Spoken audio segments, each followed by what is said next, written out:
Good morning students. இன்றைக்கி நாம் பார்க்க போகிறது ஜெஇஇ மெயினில் கேட்ட கொஸ்டின் தான்.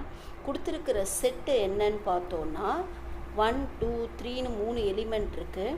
இதோட equivalence relation, number of equivalence relation கேட்குறாங்க. அப்போ நம்ம என்ன ஃபார்ம் பண்ண முடியும், மினிமம் ரிலேஷன் வந்து என்ன ஃபார்ம் பண்ண முடியும் அப்படின்னு பார்த்தோன்னா 2, 1, 1, 2. ஸோ இந்த செட்டு தான் ஃபார்ம் பண்ண முடியும். இதில் ரிஃப்ளெக்சிவ் வந்துடும், சிமெட்ரிக் வந்துடும், அண்ட் 2, 1, 1, 2, 2, 2ன்னு டிரான்சிட்டிவும் வந்துடும். அப்போ எத்தனை செட்டு நம்மளால் மினிமம் ஃபார்ம் பண்ண முடியுது அப்படின்னு சொன்னால் இதோட ஆன்சர் 5. சரியா?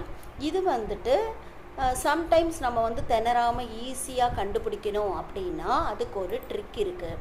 என்ன அப்படின்னா, ஃபஸ்ட்டு ஒரு எலிமெண்ட் இருந்தால் ஒரு செட்டு, 2 எலிமெண்ட் இருந்தால் எப்படி அப்படின்னு பார்த்தோன்னா இந்த மாதிரி ஷார்ட் ஃபார்ம் சொல்லித்தரேன், கவனிச்சுக்கோங்க. இப்போ 1 + 1 எழுதுனா என்ன வந்துடும்? 2 வந்துடுமா?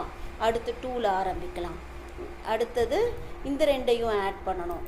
1 + 2 1 + 2 ஆட் பண்ணால் என்ன கிடைக்கும்? 3.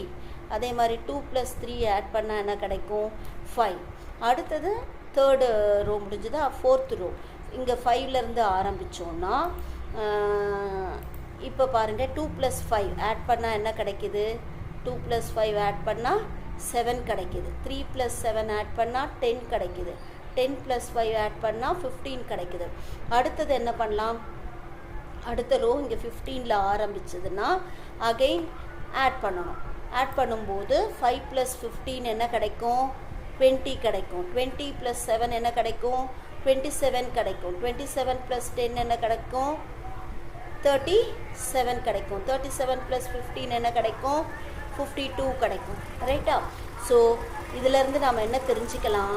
ஒரு எலிமெண்ட் வந்தால் ஒரு ஈக்குவலன்ட் செட், 2 எலிமெண்ட் வந்தால் 2, 3 எலிமெண்ட் வந்தால் 5, 4 எலிமெண்ட் வந்தால் 15, 5 எலிமெண்ட் வந்தால் 52. இந்த மாதிரி நம்ம எத்தனை எலிமெண்ட் இருந்தாலும் ஈஸியாக நம்ம ஈக்குவலன்ட் செட் ஃபார்ம் பண்ணி குழம்பாமல் கண்டுபிடிக்கலாம். தேங்க்யூ.